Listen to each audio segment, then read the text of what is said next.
Hello friends, welcome back to our channel.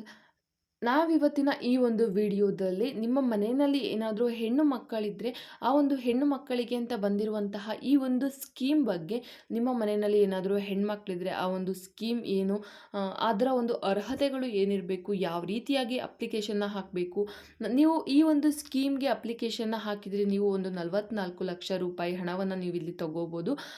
ಹೇಗೆ ಈ ಒಂದು ಅಮೌಂಟನ್ನು ತಗೊಳ್ಳೋದು, ಹಾಗೆ ಯಾವ್ಯಾವ ಅರ್ಹತೆಗಳು ಇರಬೇಕು, ನಿಮ್ಮ ಮನೆಯಲ್ಲಿ ಹೆಣ್ಮಕ್ಳಿದ್ರೆ ಸಾಕ, ಅವರಿಗೆ ಏನು ಎಲಿಜಿಬಿಲಿಟಿ ಇರಬೇಕು, ಈ ಪ್ರತಿಯೊಂದು ಮಾಹಿತಿನ ಇವತ್ತಿನ ಈ ವಿಡಿಯೋದಲ್ಲಿ ತಿಳಿಸ್ಕೊಡ್ತೀನಿ. ಅದಕ್ಕಿಂತ ಮುಂಚೆ ನನ್ನ ಚಾನಲ್ಗೆ ಇನ್ನೂ ನೀವು ಸಬ್ಸ್ಕ್ರೈಬ್ ಆಗಿಲ್ಲ ಅಂದರೆ, ಯಾರಾದರೂ ಹೊಸದಾಗಿ ನೋಡ್ತಾ ಇದ್ದರೆ ದಯವಿಟ್ಟು ಸಬ್ಸ್ಕ್ರೈಬ್ ಮಾಡಿ. ಹಾಗೆ ಈ ವಿಡಿಯೋ ಇಷ್ಟ ಆದರೆ ಒಂದು ಲೈಕ್ ಮಾಡಿ, ನಿಮ್ಮ ಫ್ರೆಂಡ್ಸು ಫ್ಯಾಮಿಲಿ ಜೊತೆ ಶೇರ್ ಮಾಡಿ. ಅವ್ರ ಮನೆಯಲ್ಲೂ ಕೂಡ ಹೆಣ್ಮಕ್ಳಿದ್ರೆ ಅವ್ರಿಗೂ ಈ ವಿಡಿಯೋ ತುಂಬಾ ಯೂಸ್ಫುಲ್ ಆಗಿರುತ್ತೆ ಅಂತ ಹೇಳ್ತಾ ಇದ್ದೀನಿ. ಈ ಒಂದು ಸಂಪೂರ್ಣವಾದ ಮಾಹಿತಿ ನಿಮಗೆ ತಿಳಿಬೇಕು ಅಂದರೆ ವಿಡಿಯೋನ ಸ್ಕಿಪ್ ಮಾಡದೆ ಕೊನೆವರೆಗೂ ನೀವು ನೋಡಬೇಕಾಗಿರುತ್ತೆ. ಹಾಗೆ ನೀವೇನಾದರೂ ಬೇಸಿಕ್ಕಿಂದ ಇಂಗ್ಲೀಷ್ ಕಲಿಬೇಕು ಅಂತ ಇದ್ದರೆ ನನ್ನ ಚಾನಲಲ್ಲಿ ವೀಡಿಯೋಸ್ನ ಅಪ್ಲೋಡ್ ಮಾಡ್ತಾ ಇರ್ತೀನಿ. ಹಾಗೆ ನಿಮಗೆ ಯಾವುದಾದ್ರೂ ಜಾಬ್ಗೆ ಟ್ರೈ ಮಾಡ್ತಾ ಇದ್ದರೆ, ಯಾರಾದರೂ ಸೆಕೆಂಡ್ PUC ಪಾಸ್ ಆದವರು ಅಥವಾ 10th ಪಾಸ್ ಆದವರು ಯಾವುದಾದ್ರೂ ಜಾಬ್ಗೆ ಟ್ರೈ ಮಾಡ್ತಾ ಇದ್ದರೆ, ಅವರ ಕ್ವಾಲಿಫಿಕೇಷನ್ಗೆ ತಕ್ಕ ಹಾಗೆ ಒಂದು ಜಾಬ್ ವೀಡಿಯೋಸ್ನ ಹಾಕಿರ್ತೀನಿ. ಆ ವೀಡಿಯೋಸ್ನ ನೋಡಿಕೊಂಡು ನೀವು ಅಪ್ಲಿಕೇಶನ್ನ ಹಾಕ್ಕೋಬೋದಾಗಿರುತ್ತೆ. ಆ ಒಂದು ಜಾಬ್ನ ನೀವು ತಗೋಬೋದಾಗಿರುತ್ತೆ. ಆ ಎಲ್ಲ ವೀಡಿಯೋಸ್ನು ನೋಡಿ ಅಂತ ಹೇಳ್ತಾ ಇವತ್ತಿನ ಈ ಒಂದು ವಿಡಿಯೋನ ಸ್ಟಾರ್ಟ್ ಮಾಡೋಣ. ನಿಮ್ಮ ಮನೆಯಲ್ಲಿ ಏನಾದರೂ ಹೆಣ್ಮಕ್ಕಳಿದ್ದರೆ ಆ ಒಂದು ಹೆಣ್ಣು ಮಕ್ಕಳಿಗೆ ಅಂತಲೇ ಬಂದಿರುವಂತಹ ಒಂದು ಸ್ಕೀಮ್ ಅಂದರೆ ಇದು ಸುಕನ್ಯಾ ಸಮೃದ್ಧಿ ಯೋಜನೆ. ಈ ಒಂದು ಸುಕನ್ಯಾ ಸಮೃದ್ಧಿ ಯೋಜನೆ ಅಡಿ ನೀವು ಅಮೌಂಟ್ನ ಕಟ್ತಾ ಹೋದರೆ ಆ ಒಂದು ಅಮೌಂಟ್ಗೆ ನಿಮಗೆ ಹೆಚ್ಚು ಬಡ್ಡಿನ ಹಾಕಿ ಅವರು ನಿಮ್ಮ ಒಂದು ಹೆಣ್ಮಕ್ಕಳಿಗೆ ಅಂತ ಬಂದಿರುವಂತಹ ಈ ಒಂದು ಸ್ಕೀಮ್ನಲ್ಲಿ ನಿಮಗೆ ಹಣವನ್ನು ಕೊಡ್ತಾರೆ. ಹಾಗಾದರೆ ಇದರ ಒಂದು ಸಂಪೂರ್ಣವಾದಂತಹ ಒಂದು ಮಾಹಿತಿನ ನಾವೀಗ ತಿಳ್ಕೊಳ್ಳೋಣ. ಸುಕನ್ಯಾ ಸಮೃದ್ಧಿ ಯೋಜನೆ ನಿಮ್ಮ ಮನೆಯಲ್ಲಿ ಈಗ ತಾನೇ ಹುಟ್ಟಿರುವಂತಹ ಅಥವಾ 10 ವರ್ಷ ಒಳಗಡೆ ಇರುವಂತಹ ಹೆಣ್ಣು ಮಕ್ಕಳಿದ್ದರೆ ಕೇಂದ್ರ ಸರ್ಕಾರ ಇವರಿಗಂತಲೇ ಸುಕನ್ಯಾ ಸಮೃದ್ಧಿ ಯೋಜನೆಯನ್ನು ಜಾರಿಗೆ ತಂದಿದೆ. ನಿಮ್ಮ ಮನೆಯಲ್ಲಿ ಈಗ ತಾನೇ ಹುಟ್ಟಿರುವಂತಹ ಹೆಣ್ಮಕ್ಳಿದ್ರೆ ಅಥವಾ 10 ವರ್ಷದ ಒಳಗಡೆ ಇರುವಂತಹ ಒಂದು ಹೆಣ್ಮಕ್ಳಿದ್ರೆ ಅವರಿಗೆ ಅಂತಲೇ ಈ ಒಂದು ಸ್ಕೀಮ್ನ ತಂದಿದ್ದಾರೆ. ನೀವು 10 ವರ್ಷದ ಮೇಲ್ಗಡೆ ಇದ್ದರೆ ಈ ಒಂದು ಸ್ಕೀಮ್ಗೆ ಅರ್ಜಿ ಹಾಕೋದಕ್ಕೆ ಆಗೋದಿಲ್ಲ.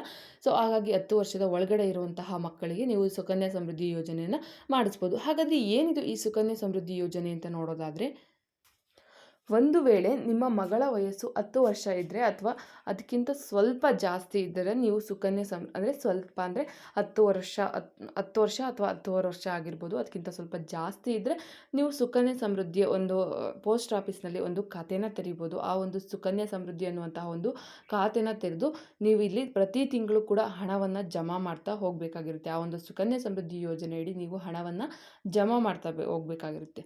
ಸುಕನ್ಯಾ ಸಮೃದ್ಧಿ ಯೋಜನೆಯಡಿ ಪ್ರತಿ ತಿಂಗಳು 250 ರು ಅಂತೆ ವರ್ಷಕ್ಕೆ 1.5 ಲಕ್ಷ ರು ಒಳಗೆ ಸುಕನ್ಯಾ ಸಮೃದ್ಧಿ ಯೋಜನೆ ಅಡಿ ಪ್ರತಿ ತಿಂಗಳು 250 ರು ಅಂತೆ ವರ್ಷಕ್ಕೆ 1.5 ಲಕ್ಷಗಳ ಅಂದರೆ 1.5 ಲಕ್ಷಗಳವರೆಗೆ ಹಣವನ್ನು ನೀವು ಜಮಾ ಮಾಡ್ಬೋದು. 250 ರೂಪಾಯಿಗಳಿಂದ 1.5 ಲಕ್ಷದವರೆಗೂ ನೀವು ಹಣನ ಇಡ್ತಾ ಹೋಗ್ಬೋದು ಆ ಒಂದು ನಿಮ್ಮ ಹೆಣ್ಣು ಮಕ್ಕಳ ಹೆಸರಿಗೆ. ನೀವು ತಿಂಗಳಿಗೆ 8,000ಗಳನ್ನು ಸುಕನ್ಯಾ ಸಮೃದ್ಧಿ ಯೋಜನೆಯಡಿ ಹಣ ಜಮಾ ಮಾಡಬಹುದು. ನೀವು ಒಂದು 8,000 ರೂಪಾಯಿ ಹಣವನ್ನು ಸುಕನ್ಯಾ ಸಮೃದ್ಧಿ ಯೋಜನೆಯಡಿ ಜಮಾ ಮಾಡ್ತಾ ಬಂದರೆ ನಿಮಗೆ ಕೊನೆಯಲ್ಲಿ ಅದು ಮೆಚುರಿಟಿ ಆದಾಗ 44,33,650 ರೂಪಾಯಿ ನಿಮಗೆ ಸಿಗುತ್ತೆ. ಹಾಗೆ ನಿಮಗೆ ಇಲ್ಲಿ ಇನ್ನೊಂದು ಪಾಯಿಂಟ್ನ ಕೊಟ್ಟಿದ್ದಾರೆ.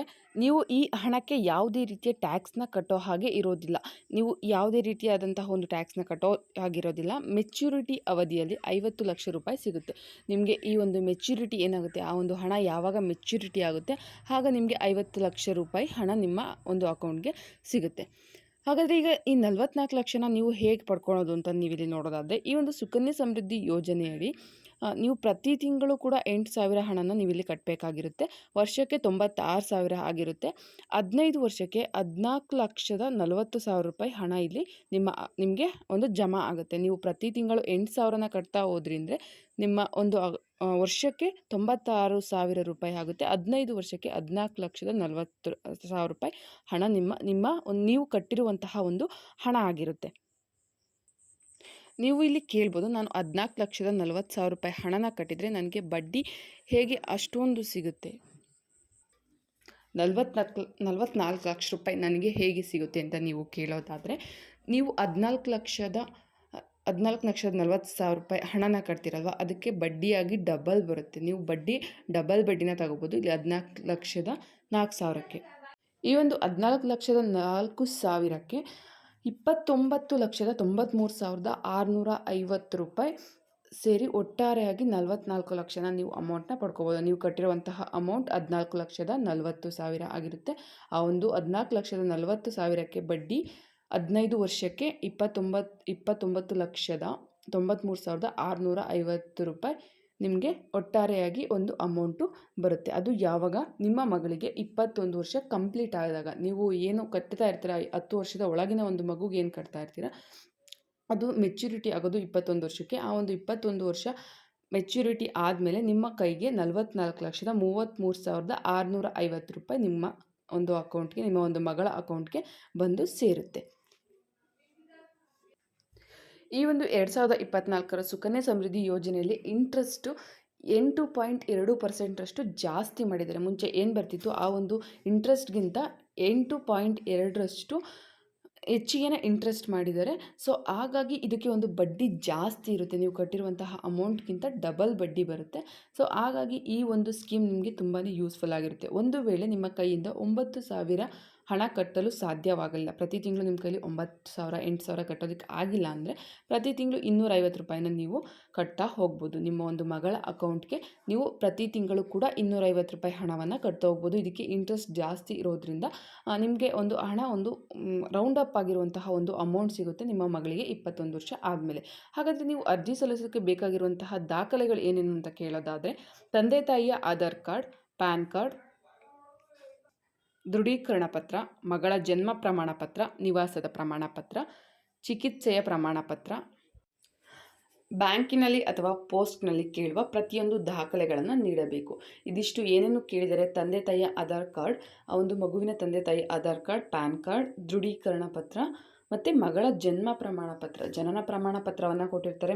ಮಗಳು ಹುಟ್ಟಿದಾಗ ಆ ಒಂದು ಜನನ ಪ್ರಮಾಣ ಪತ್ರವನ್ನು ಹಾಸ್ಪಿಟಲ್ನಲ್ಲಿ ಕೊಟ್ಟಿರ್ತಾರಲ್ಲ, ಆ ಒಂದು ಜನನ ಪ್ರಮಾಣ ಪತ್ರ ಬೇಕಾಗಿರುತ್ತೆ.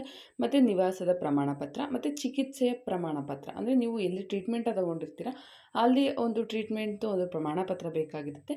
ಮತ್ತು ಬ್ಯಾಂಕ್ನಲ್ಲಿ ಅಥವಾ ಪೋಸ್ಟ್ನಲ್ಲಿ ಕೇಳುವಂತಹ ಪ್ರತಿಯೊಂದು ದಾಖಲೆಗಳನ್ನು ನೀವು ಇಲ್ಲಿ ಕೊಡಬೇಕಾಗಿರುತ್ತೆ. ಬ್ಯಾಂಕ್ ಅಥವಾ ಯಾವುದಾದ್ರೂ ಪೋಸ್ಟ್ನಲ್ಲಿ ನೀವು ಇದನ್ನು ಮಾಡಿಸ್ತೀರಾ ಅಂತ ಇದ್ದರೆ ಅಲ್ಲಿ ಕೇಳುವಂತಹ ಎಲ್ಲ ದಾಖಲೆಗಳನ್ನು ಕೊಡಬೇಕಾಗಿರುತ್ತೆ. ನೀವು ಈ ಸುಕನ್ಯಾ ಸಮೃದ್ಧಿ ಯೋಜನೆ ಅಡಿಯಲ್ಲಿ ಅರ್ಜಿ ಸಲ್ಲಿಸಬೇಕಾದರೆ ಹತ್ತಿರದಲ್ಲಿ ಇರುವಂತಹ ಪೋಸ್ಟ್ ಆಫೀಸ್ಗೆ ಭೇಟಿ ನೀಡಿ ಅಥವಾ ಬ್ಯಾಂಕ್ಗೆ ಭೇಟಿ ನೀಡಿ ಸುಕನ್ಯಾ ಸಮೃದ್ಧಿ ಯೋಜನೆಯಲ್ಲಿ ಅಲ್ಲಿ ಏನು ಕೇಳ್ತಾರೆ ಆ ಒಂದು ವಿವರಗಳನ್ನು ಬ್ಯಾಂಕ್ ಅಥವಾ ಪೋಸ್ಟ್ ಆಫೀಸ್ನಲ್ಲಿ ನೀವು ಕೊಟ್ಟು ಪ್ರತಿಯೊಂದು ದಾಖಲೆಗಳನ್ನು ಕೊಟ್ಟು ಈ ಒಂದು ಸುಕನ್ಯಾ ಸಮೃದ್ಧಿ ಯೋಜನೆಯನ್ನು ನೀವೇನಾದರೂ ಓಪನ್ ಮಾಡಿಸಿದ್ರಿ ಅಂತ ಆದರೆ ಅಲ್ಲಿ ಪ್ರತಿ ತಿಂಗಳು ನೀವು ಅಮೌಂಟ್ ಎಷ್ಟು ಹಾಕ್ತೀರಾ ಅದ್ರ ಮೇಲೆ ನಿಮಗೆ ಬಡ್ಡಿ ಬರ್ತಾ ಹೋಗುತ್ತೆ. ನಿಮ್ಮ ಕೈಲಿ ಎಷ್ಟಾಗುತ್ತೆ ಆ ಒಂದು ಅಮೌಂಟ್ನ ನೀವಿಲ್ಲಿ ಹಾಕ್ಬೋದಾಗಿರುತ್ತೆ. ಓಕೆ ಫ್ರೆಂಡ್ಸ್, ಇದಿಷ್ಟು ಒಂದು ಮಾಹಿತಿ ಆಗಿರುತ್ತೆ. ನಿಮ್ಮ ಒಂದು ಹೆಣ್ಣು ಮಗು, ನಿಮ್ಮ ಮನೆಯಲ್ಲಿ ಒಂದು ಹೆಣ್ಣು ಮಗು ಅಂತ ಇದ್ದರೆ ಆ ಒಂದು ಹೆಣ್ಣು ಮಗುವಿನ ಮದುವೆ ಖರ್ಚಾಗಿರ್ಬೋದು, ಅದು ಒಂದು 21 ವರ್ಷ ಆದಮೇಲೆ ಅಲ್ವಾ ಬರೋದು. ಸೊ ಹಾಗಾಗಿ ಅವರು ಮದುವೆ ವಯಸ್ಸಿಗೆ ಬಂದಿರ್ತಾರೆ, ಅಲ್ಲಿಯೇ ಒಂದು ಖರ್ಚು ನಿಮಗೆ ಮೇಂಟೆನೆನ್ಸ್ ಆಗುತ್ತೆ. ಸೊ ಹಾಗಾಗಿ ಈ ಒಂದು ಸ್ಕೀಮ್ ತುಂಬಾ ಯೂಸ್ಫುಲ್ ಆಗಿದೆ ಅಂತ ಹೇಳ್ತಾ ಇವತ್ತಿಗೆ ಈ ವಿಡಿಯೋನ ಮುಗಿಸ್ತಾ ಇದ್ದೀನಿ. ತುಂಬ ಯೂಸ್ಫುಲ್ ಆಗಿರುವಂತಹ ವಿಡಿಯೋ ಆಗಿದೆ ಅಂತ ಅಂದ್ಕೊಂಡಿದ್ದೀನಿ. ಇಷ್ಟ ಆಗಿದ್ರೆ ಒಂದು ಲೈಕ್ ಮಾಡಿ, ನಿಮ್ಮ ಫ್ರೆಂಡ್ಸ್ ಫ್ಯಾಮಿಲಿ ಜೊತೆ ಶೇರ್ ಮಾಡಿ. ಯಾರ ಮನೆಯಲ್ಲಾದರೂ ಹೆಣ್ಮಕ್ಳಿದ್ರೆ 10 ವರ್ಷದ ಒಳಗಿರುವಂತಹ ಹೆಣ್ಮಕ್ಳಿದ್ರೆ ಅವರಿಗೆ ಈ ಒಂದು ವಿಡಿಯೋನ ಶೇರ್ ಮಾಡಿ. ಹಾಗೆ ನೀವು ಬೇಸಿಕ್ಕಿಂದ ಇಂಗ್ಲೀಷ್ ಕಲಿಬೇಕು ಅಂತ ಇದ್ದರೆ ನಾನು ಚಾನಲಲ್ಲಿ ವೀಡಿಯೋಸ್ನ ಅಪ್ಲೋಡ್ ಮಾಡ್ತಾ ಇರ್ತೀನಿ, ಹೋಗಿ ನೋಡಿ. ಹಾಗೆ ಜಾಬ್ ರಿಕ್ವೈರ್ಮೆಂಟ್ ಬೇಕು ಅಂತ ಇದ್ದರೆ ಕೂಡ ನನ್ನ ಚಾನಲಲ್ಲಿ ವೀಡಿಯೋಸ್ನ ಅಪ್ಲೋಡ್ ಮಾಡ್ತಾ ಇರ್ತೀನಿ, ಹೋಗಿ ನೋಡಿ ಅಂತ ಹೇಳ್ತಾ ಇವತ್ತಿಗೆ ಇಲ್ಲಿಗೆ ಈ ವಿಡಿಯೋನ ಮುಗಿಸ್ತಾ ಇದ್ದೀನಿ. ನೆಕ್ಸ್ಟ್ ಇನ್ನೊಂದು ಒಳ್ಳೆ ವಿಡಿಯೋದೊಂದಿಗೆ ಬರ್ತೀನಿ. ಅಲ್ಲಿವರೆಗೂ ನನ್ನ ಚಾನಲಲ್ಲಿರುವಂತಹ ಎಲ್ಲ ವೀಡಿಯೋಸ್ನ ನೋಡಿ. ಟೇಕ್ ಕೇರ್, ಬಾಯ್. ಜೈ ಹಿಂದ್, ಜೈ ಕರ್ನಾಟಕ ಮಾತೆ.